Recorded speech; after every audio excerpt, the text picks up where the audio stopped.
Order traversal of a binary tree, और ये important इसलिए क्योंकि हमने in order, post order, pre order, level order तक किया हुआ है हमने बाइनरी ट्री का।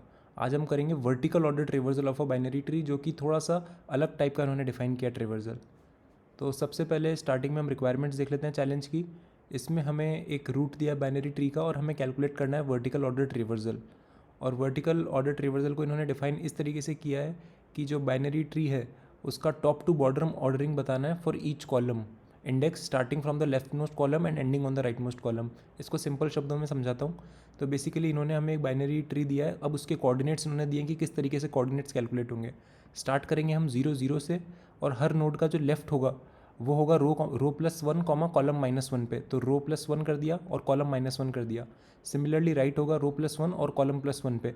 इस तरीके से हम सबका नेस्टेड तरीके से सबके कोऑर्डिनेट्स हैं हमारे पास। अब हम जब इसका रिप्रेजेंटेशन देखते हैं तो जो सबसे लेफ्ट मोस्ट रो हमें लेफ्ट मोस्ट कॉलम दिखता है वो होता है माइनस वन वाला, जिसमें कि एक ही नोड एग्जिस्ट करता है, और हमने रिटर्न किया इस वर्टिकल ऑर्डर में हमने 9 रिटर्न किया है। फिर हम माइनस वन के बाद में हमें ज़ीरो दिखता है कि ज़ीरो कॉलम नंबर है, तो ज़ीरो में हमें दिखते हैं 3 और 15, ये दो एलिमेंट्स हैं। आप वर्टिकल लाइन ड्रॉ कर, एक इमेजिनरी वर्टिकल लाइन ड्रॉ करोगे तो इसमें आपको एक ऑर्डरिंग दिखेगी, 3 पहले आ रहा है इसमें और फिर 15 नीचे आ रहा है। सिमिलरली अब नेक्स्ट पे आते हैं, तो 1 में हमें सिर्फ एक नोड दिख रहा है 20, तो आंसर में 20 है, और सिमिलरली 7 और 7 है।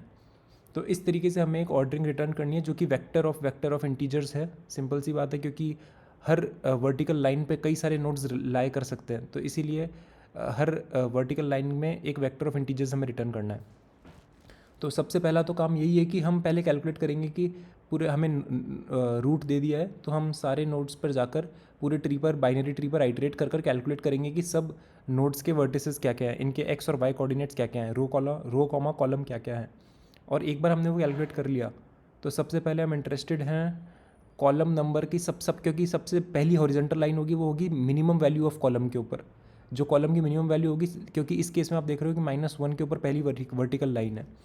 तो इसका मतलब ये हुआ कि हमें सॉर्ट करना है कॉलम के बेस्ड पे, जो भी कॉलम वैल्यू होगी उसके बेसिस पे हमें एक सॉर्टेड स्ट्रक्चर बनाना है। जो भी उसमें पहली चीज़ दिखेगी हमें, जो भी पहला नंबर दिखेगा उसको हम आंसर में कर लेंगे कैलकुलेट। तो पहली ऑब्जर्वेशन तो ये है कि लेफ्ट मोस्ट कॉलम जिसका भी होगा वो अपीयर फर्स्ट होना चाहिए। इसका मतलब हमें कॉलम को सॉर्ट करके रखना है, कॉलम में हमें सॉर्टेड स्ट्रक्चर चाहिए। अब मान लो कि जैसा इस केस में आप देख रहे हो कि कॉलम दोनों का 0 0 है। अब इस केस में हमारे वर्टिकल ऑर्डरिंग की रिक्वायरमेंट ये है कि 3 नोड पहले आना चाहिए 15 से। इसका मतलब जो इनके रो नंबर्स हैं वो भी एक सॉर्टेड स्ट्रक्चर में होने चाहिए, जिसका रो कम है। लेट्स से उनके कॉलम सेम है, तो जिसका रो नंबर कम है वो पहले आना चाहिए हमारे उसमें ऑर्डरिंग में, और जो ये जिसका बड़ा वैल्यू है वो बाद में आना चाहिए। तो इसका मतलब दूसरी रिक्वायरमेंट ये है कि जिसका कॉलम नंबर सेम है, नोड्स जिनकी लीस्ट रो नंबर है वो पहले आने चाहिए। इसका मतलब हमें एक और सॉर्टेड स्ट्रक्चर चाहिए जो कि बेस्ड ऑन रो होगा, अगर कॉलम सेम है तो ही।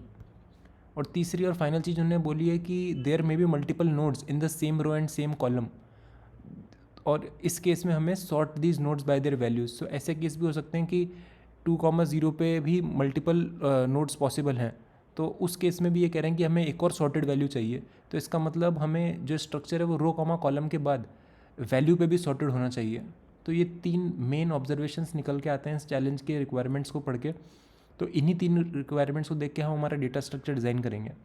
तो बेसिकली हम एक मैप यूज़ करेंगे जो कि इंटीजर होगा पहला, जिसका की, और ये इंटीजर बताएगा कि उसका कॉलम वैल्यू क्या है, कॉलम नंबर। कॉलम से मैप हम करेंगे रो नंबर को। लेट्स से हमारा कॉलम सेम है तो हम सॉर्टेड होने चाहिए ऑन द बेसिस ऑफ रो।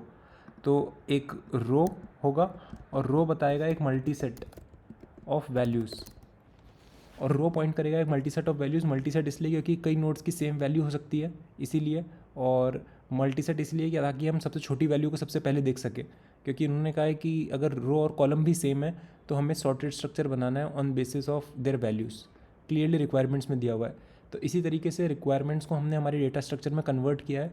अब सबसे पहले हम आइटरेट करके इसको पॉपुलेट कर लेंगे, और फिर क्योंकि हमारा पूरा ये सॉर्टेड स्ट्रक्चर है तो अगर एक एक करके हम हर लेवल पे एंट्री ऐड करेंगे तो हमें हमारा आंसर मिल जाएगा। तो एक बार इसकी इंप्लीमेंटेशन के थ्रू गो ओवर कर लेते हैं।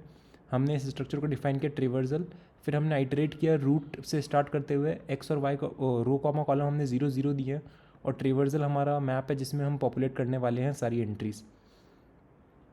तो सबसे पहले हमने आइटरेट में चेक किया है कि क्या रूट नल है तो हम रिटर्न कर देंगे, वहीं से हमारा नल पॉइंटर आ चुका है, इसका मतलब हमारा कोई इसके आगे ट्री का बचा नहीं है नोड कवर करने का। फिर हम इंसर्ट कर देंगे वैल्यू करंट नोड की, तो आंसर में हम इंसर्ट करेंगे कॉलम कॉमा पर्टिकुलर रो पे जाके हम इंसर्ट कर देंगे करंट वैल्यू को। और सिंपल सा जैसा हमारा नॉर्मल रिकर्जन होता है, हम पहले लेफ़्ट पे आइट्रेट करेंगे और फिर राइट पे आइट्रेट करेंगे।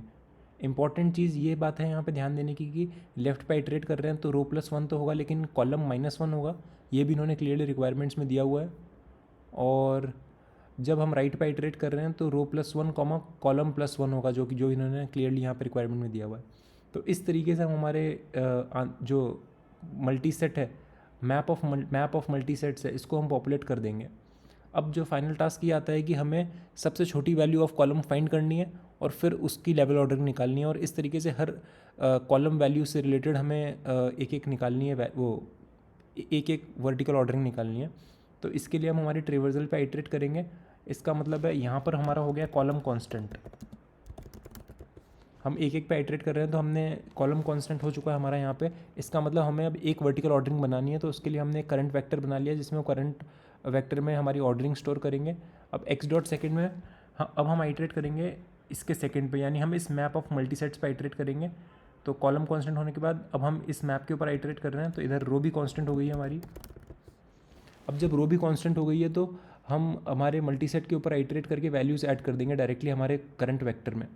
तो इसी तरीके से ये होगा, ये हमारा करंट जो मल्टी सेट है उस पर आइट्रेट करके हम करंट में वैल्यूज़ पुश करते जा रहे हैं। और एंड में जब एक कॉलम कंप्लीट हो गया हमारा, तो हमने आंसर में हमारा वेक्टर पुश कर दिया। इसका मतलब vertical ordering for this particular column is now covered. तो इससे हमें ये पता चलता है, तो आंसर में हम पुश कर देंगे करंट वेक्टर और एंड में हम हमारा आंसर रिटर्न कर देंगे।